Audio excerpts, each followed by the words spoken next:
Cue me.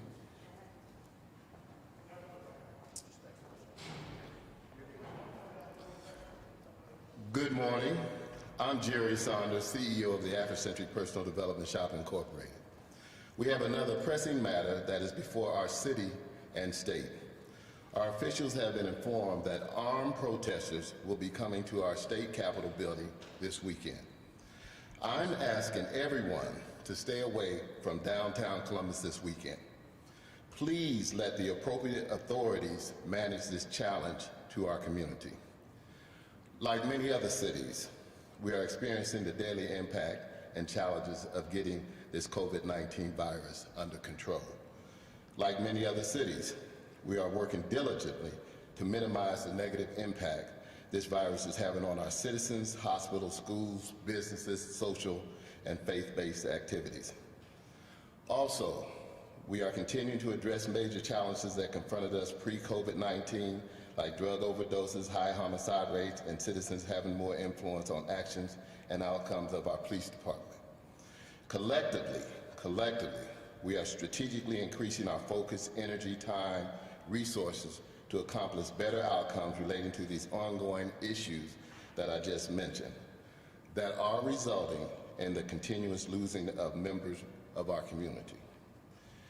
It is not reasonable nor wise for us to continue spending much needed energy, time, and resources verifying the well-proven fact that our presidential election was fair. For the sake of democracy, we must continue moving forward. Please stay home, be safe, and as a community, let's keep moving onward and upward. I applaud the mayor, all of our elected officials and law enforcement personnel for working diligently to ensure the safety of our community this weekend. I'm honored and pleased to introduce Mayor Ginther.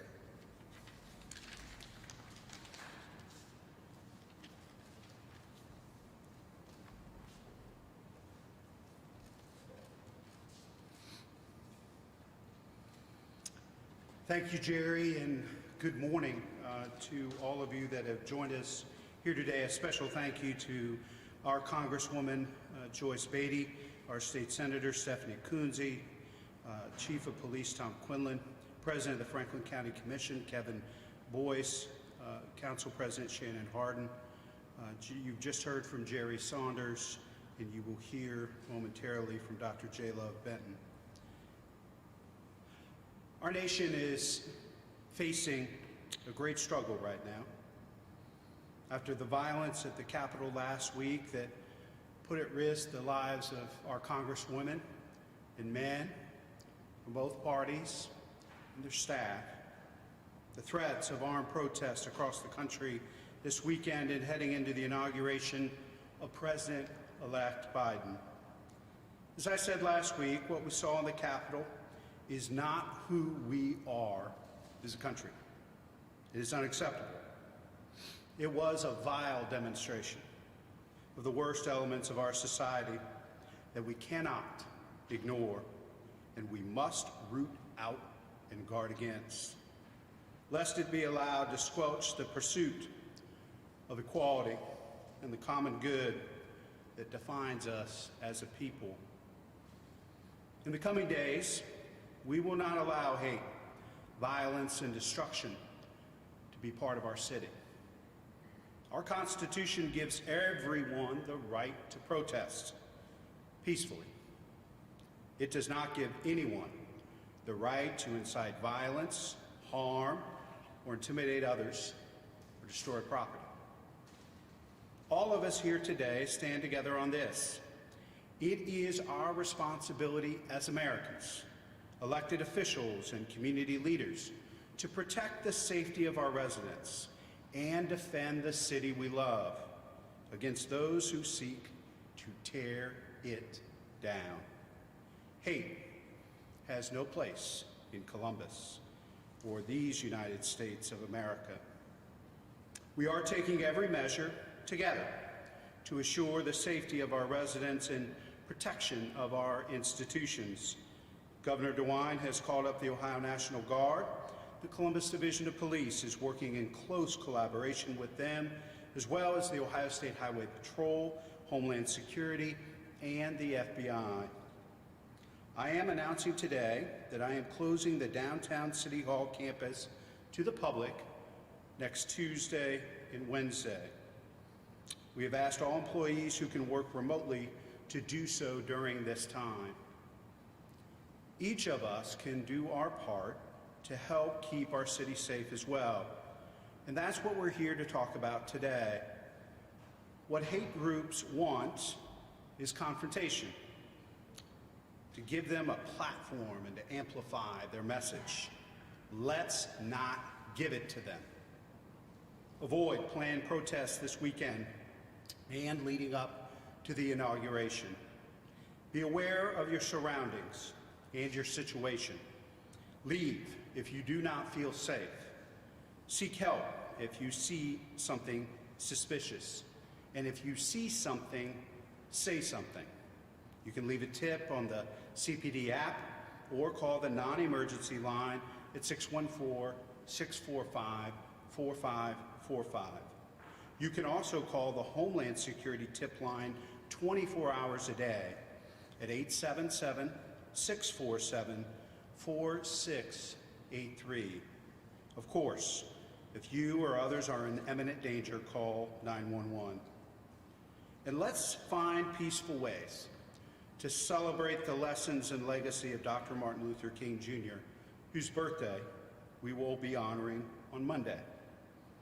Let's drown out the messages of hate with our messages of peace, unity, and reform.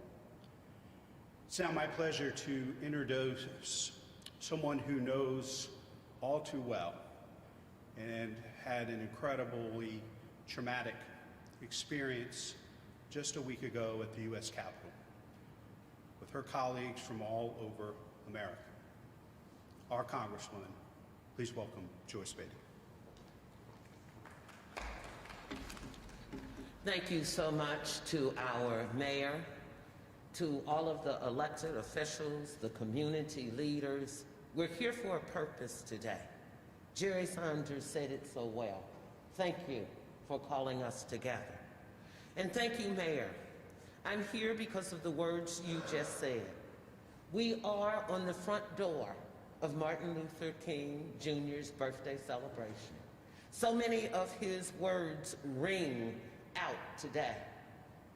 But the first one, when he said, "It is always the right time to do what is right," rings out clearly to me. Mayor, thank you for telling us what's right to do. It is about safety. It is about protection. It is about togetherness, your words. So now I say to the public, it is first about us being safe. It is about us protecting all of us, no matter your stance in life. It is about us being together. Yes, I was there on January the 6th, when the United States Capitol insurrection with white supremacy on display. There are not enough words for me to share with you what it was like. So this is not a march. This is not a protest as we have witnessed before, when people are calling for justice, calling for action, calling for us to stand together. This was a riotous, mob, thug group of people who came with hatred, who came to destroy the United States Capitol, who came to harm people. These are their words, not my words. So I can say to you, I was there, barricaded in my office with young professionals in the beginning of their career, frightened, panicked, crying, huddled together on the floor under a wood desk, trying to put chairs up to the doors because why?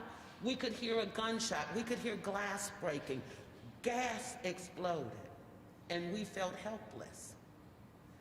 We had officers who were under and unprepared by their leadership, not those officers. So many of them put their life at risk. 2 died as a result, directly and indirectly. other innocent lives were taken. So today I come to ask us to listen, to protect each other, to stand together, because this is no time for the hatred that we saw in the United States Capitol in Washington, D.C. We learned our lesson. Now our police leadership are calling in the National Guards, are putting enough troops there and officers from all over the United States to keep us safe and to make us safe. I thank this community as we stand here as diverse as we are, not always agreeing, not always believing in one another, but today let the message be Columbus, Ohio stands together. Columbus, Ohio is sending a message to our community that we will not tolerate this, that we will stand together and we will all say those same words. We are here today, Mayor, in your words, because of you. We stand for safety. We stand for protection. We stand for togetherness, and we stand for justice. Thank you. It is my honor to introduce our next speaker, Senator Kunze. Thank you, Congresswoman Beatty, for those powerful words, and we're thankful that you're safe and that all of our representatives were safe last week. And I just want to say that, again, I'm State Senator Stephanie Kunze, and I'm very grateful to the Governor of Ohio and to Mayor Coleman, to the community leaders that are joining us today for their work, for their intention in being prepared for this weekend and for the weeks to come. I just wanted to there's been so many positive things that have been said this morning, and I just wanted to reiterate that we all have a choice of how we spend our time, of what we do, how we show support for things. And I would encourage us, after such a long year where many have felt hopelessness, discouragement, there's been a lack of certainty, there's been a lot of uncertainty in our nation, in our state, certainly in our community over the last year. And we can take this weekend and this week coming up to really encourage one another, to show gratitude for each other, to thank the brave men and women who risk their lives every day to keep us secure. And I encourage us to join with the faith community in a weekend of humility, in prayer, in whatever it is that however you show gratitude, maybe take a walk in nature, really take some time to rest, reflect, and encourage one another, because I think that's what we need the most from each other right now in this difficult time and in the difficult days ahead, is to join together in love and in community. And I'm thinking about some of the words to paraphrase Martin Luther King Jr., but it's only light that will drive out darkness. And so I wish you all a weekend of reflection, of care for one another, and of light. And so with that, I will introduce, it's my honor to introduce Chief Quinlan to you. Thank you.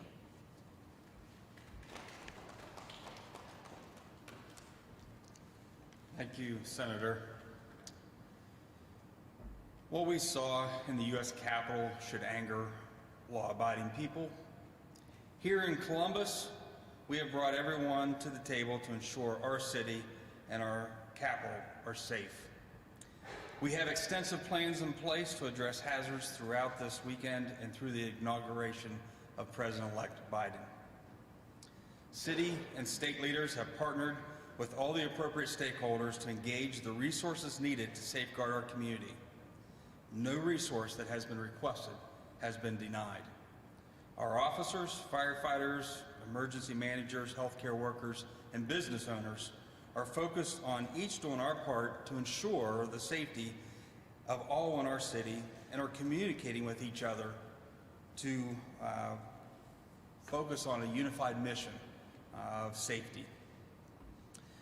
Because of the legitimate concerns that surround these events, we have extensively prepared and stand ready to preserve law and order here in our capital city. We have examined threats and vulnerabilities to anticipate the needs and best strategies to guide our combined responses. I am asking members of our community, if you do not have business downtown, please avoid the area through this period of uncertainty, specifically September 17th through Wednesday the 20th. If people wish to exercise their rights to free speech, We will make every effort to protect you in doing so.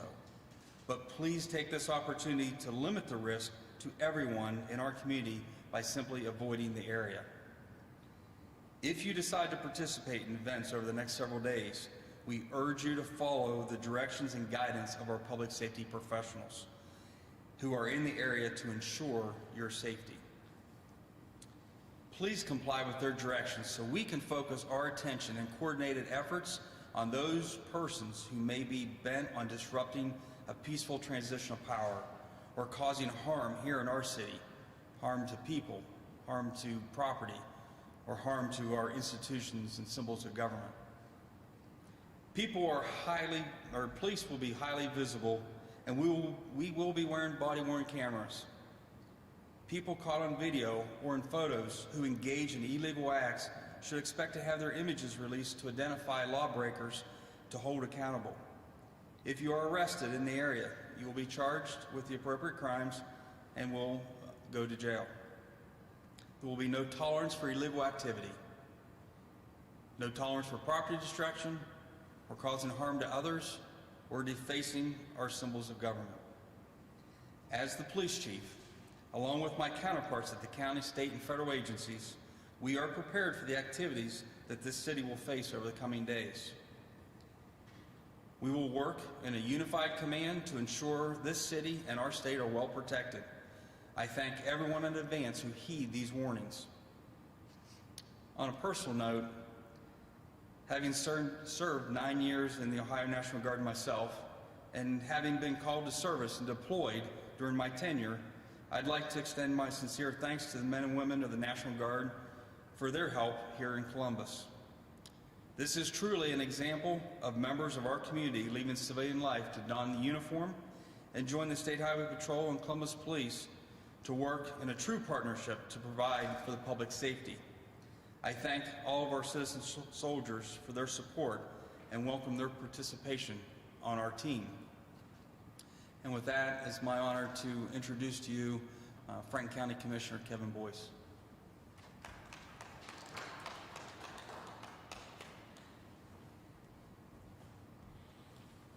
Good morning. I had to choose between a mask and glasses. I chose the glasses. Good morning. I'm Franklin County Commission President Kevin Boyce, and I want to encourage everyone thinking about coming downtown this weekend to simply think again. Just over a week ago, we all watched in horror as a violent coup attempt unfolded in our nation's capital. On the same day, a much smaller protest in Columbus erupted in violence as protesters and counter-protesters squared off at the State House lawn. These things are unacceptable, and I can assure you will not be tolerated. If people come to the State House to complain about the outcome of November's election, they'll be allowed to protest because it's their right. But we don't want to do anything that will amplify hatefulness or violent rhetoric. We know that some of these protesters will be coming to Columbus looking for a fight. The best way to combat them is to simply ignore them. Instead of engaging with protesters, I want to encourage everyone to find peaceful ways to engage in your neighborhood this weekend and to think about the life and the legacy of Dr. Martin Luther King Jr.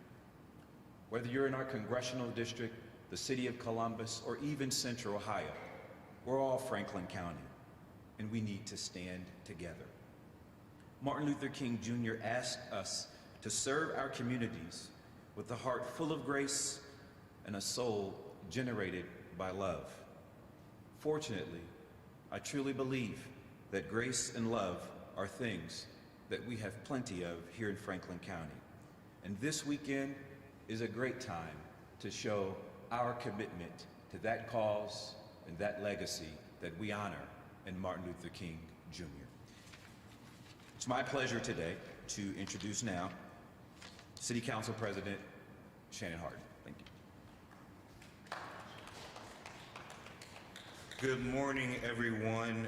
To my friends and my colleagues, elected officials, Congresswoman Beatty, to our Mayor Ginther, to Senator Kunze, to Commissioner Boyce, and certainly to Mr. Jerry Saunders, Dr. Benton, and our police chief, Quinlan. It's an honor to be here.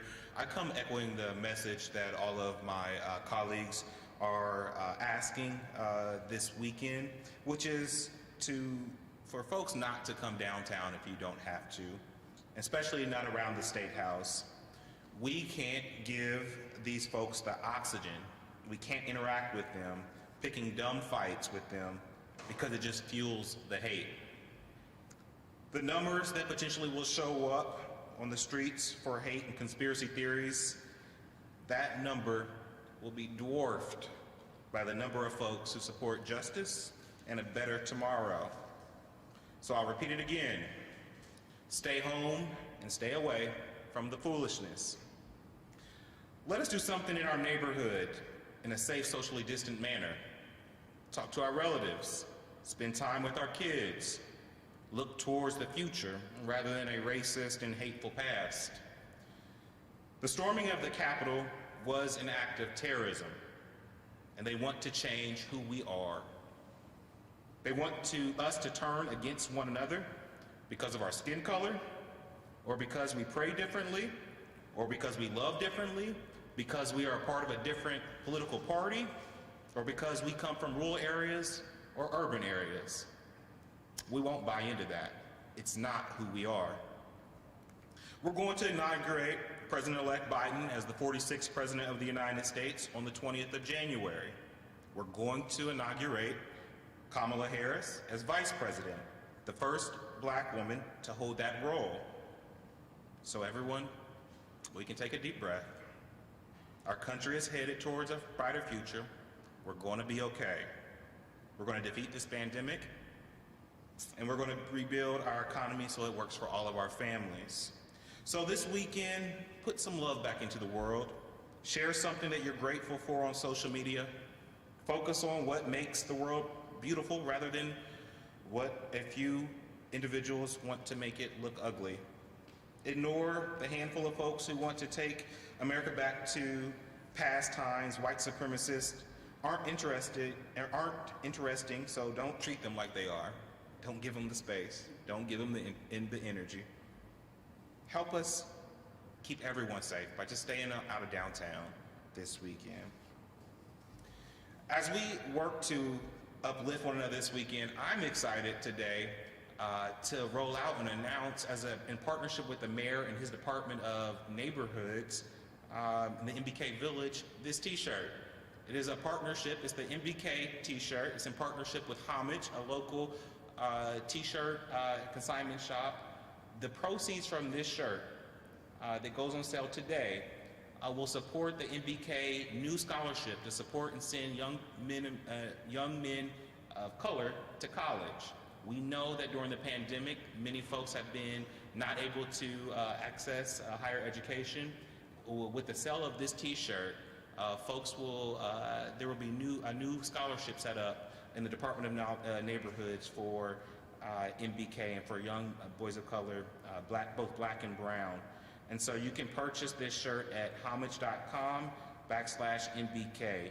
And so get the shirt. This is the type of things that we need to do this weekend to show that we're moving forward, to show that we care about one another, to honor the legacy of Dr. Martin Luther King Jr. So again, don't let this moment steal our joy. We're going to be okay, Columbus. Let's do what we have to do to stay safe this weekend. Let's honor the legacy of Dr. Martin Luther King Jr. And with that, I'm going to introduce my friend, Dr. Love Benton, to come to the podium.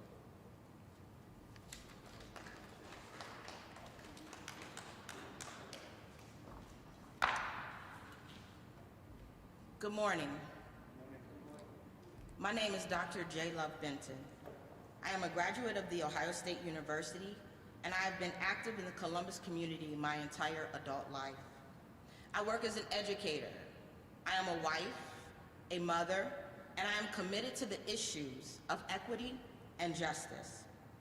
I also serve as a member of Chief Quinlan's advisory panel that the mayor appointed last summer. A lot of information has already been shared by all the speakers before me about how we are planning for activities in our cities in the days ahead. I appreciate the opportunity to offer my perspective. I believe people have a right to peaceful protest, a right to make their voices heard. I and so many others in our community continue to lift up Casey Goodson Jr., Andre Hill, and all of the Black lives lost at the hands of law enforcement. But the events being planned this weekend are not about peace, unity, or justice. They are about division and hate. Here in Columbus, we will continue to shed light on racism. We will continue to fight for justice. We will continue to push towards systematic change within our justice system, police departments, and educational systems. We will continue to push for truth and humanity. We will continue to stand for equity and equality. We will continue to stand for healing and unity. As we think about Dr. King and prepare to celebrate his legacy, we have to remember that to change this world, we have to stand for what is right. I would like to use this moment to say that I am thankful and I appreciate all of those who have been charged with my and the public safety during these trying times and choose to stand for what is right. We have all learned a lot since this summer's unrest, and it is imperative for us to continue to work towards unity, even when we may have different points of view. By doing so, we lift up humanity, we give a voice to the voiceless, and we live to continue the necessary work of the people, for the people, and by the people. We will continue to stand for peace, but we will not stand for fear and intimidation. It has no place in our city. We all have a right to live without threat and harm, but we all must be safe, and we all must stand united. I urge you to stay at home, to stay safe, to stay peaceful over the next several days. Thank you. And I now would like to turn it back over to Mayor Ginther.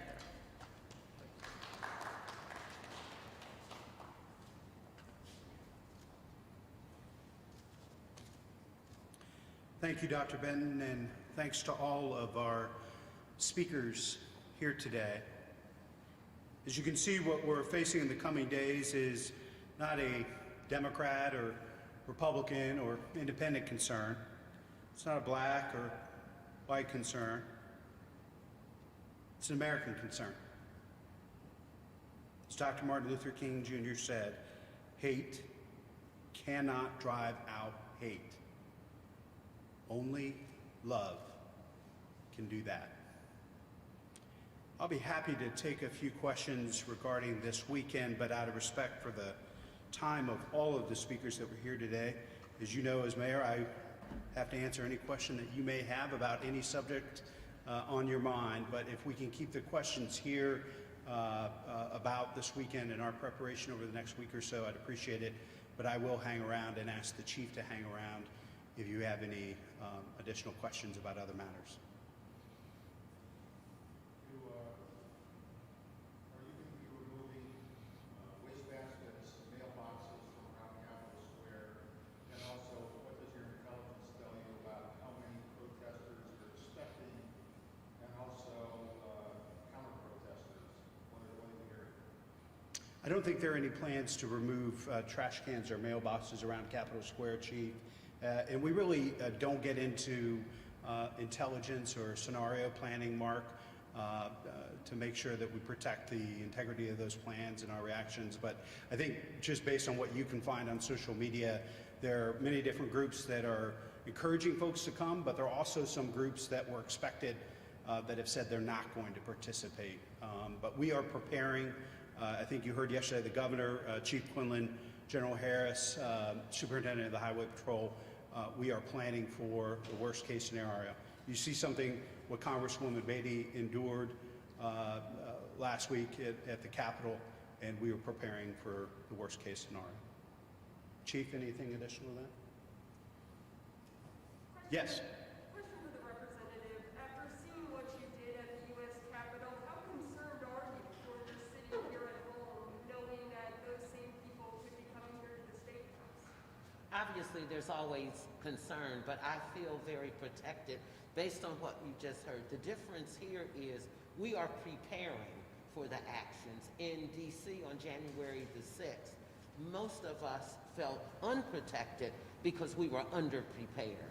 And so today is very comforting.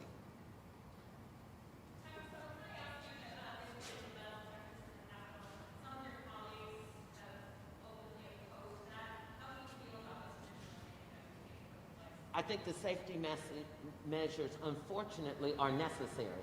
And I gladly went through the metal detectors. I gladly opened my purse to be inspected because, unfortunately, we have individuals who took the same oath of office I did, who openly said they would take their guns onto the House floor, who openly participated in words with what we saw on January the 6th.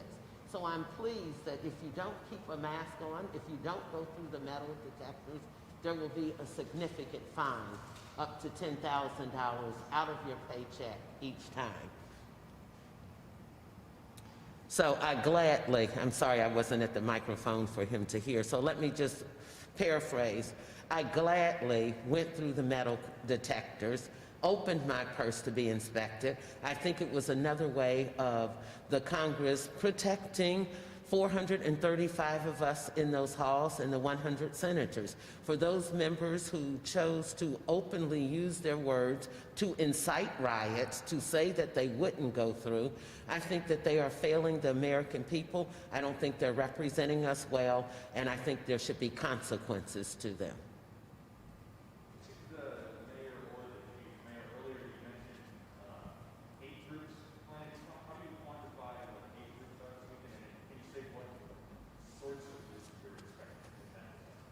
Well, I'll let the chief speak a little bit more to that. Some of the groups that we're organizing had been considered hate groups by the Southern Poverty Law Center by their definition. Others are identified as paramilitary insurrectionists, so all groups that we're very concerned about. As the Congresswoman said, what we saw last week was not a protest, it was an insurrection. It was a violent mob that put at risk not only the life of the Vice President of the United States, but the Speaker of the House and all of the staff and our Republican and Democratic members of Congress. That is very different than the types of protests that we've seen before and why we're taking this so seriously. But that's how we define what is a hate group by the Southern Poverty Law Center's definition, and other groups that follow this, the Anti-Defamation League and others that look at these groups, see the activity they've been involved with, what they believe in, what they're promoting, and in some cases, in Charlottesville and other places, what they've actually done. Chief, any additional? Thank you for the question. So the way police engage this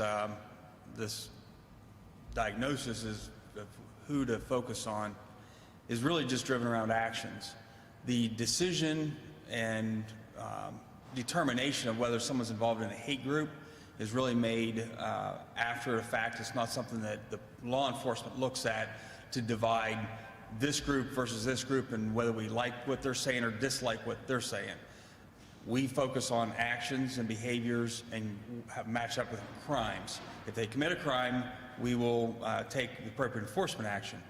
Now, what happens after that is a prosecutor will look at that and decide if it was based on a hate group or hate bias crime. If that's the case, then from prosecution standpoint, they have the option to enhance the penalty or enhance the level, whether it's an M3 to an M2 or a F5 to an F3. They can enhance it. But from a law enforcement perspective, we simply look at behaviors and actions and enforce those as they apply to the law. I'm sorry, I can't hear.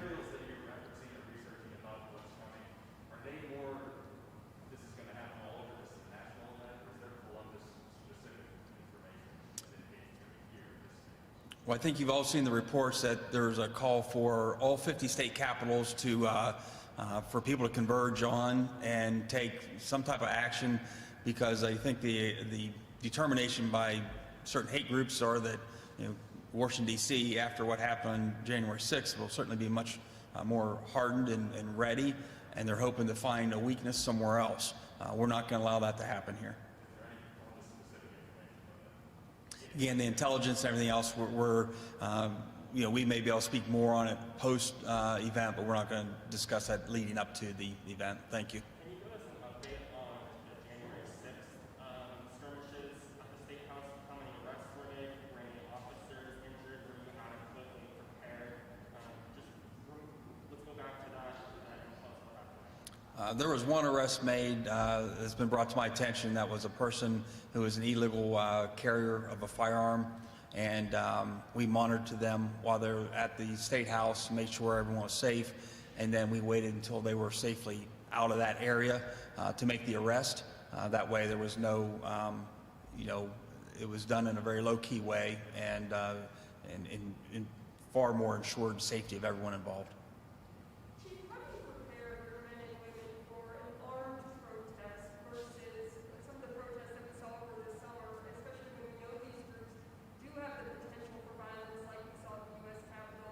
And yes, open carry is allowed, but it does kind of ramp that up quite a bit, the possibilities. Again, we have to follow the law. Open carry or concealed carry, if they're authorized, is not a worry to us. It's more about any type of provocative actions or what they do handling that weapon that would draw law enforcement's eye. And again, we focus on de-escalation and the power of our presence. The fact that people see an overwhelming force and make the conscious decision that they're not going to, challenge a group of people who are men and women from this community. They're standing ready to protect the community. That's our goal. Could you share the identity of the person who was arrested? I'm sorry. Could you share the identity of the person who was arrested, and are they a member of any militias or gangsters? No, it's a public record. I don't have the person's name in front of me. I've seen the video and how the arrest was made, but it's a public record. You'd have to ask our public records unit, please.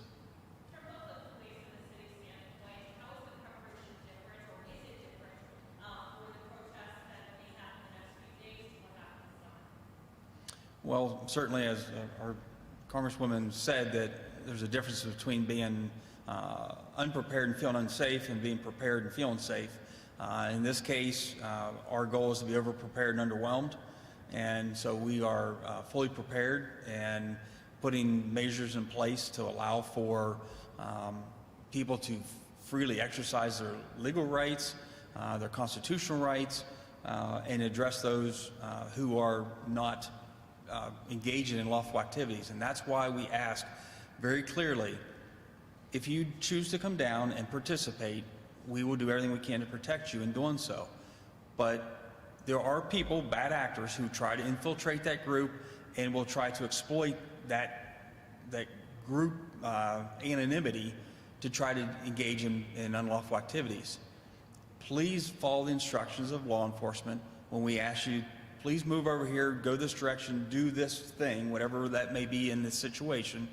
Allow us to single out and kind of surgically target those individuals who need to be removed, and we will reestablish a safe zone so you can come back and continue your free exercise of rights.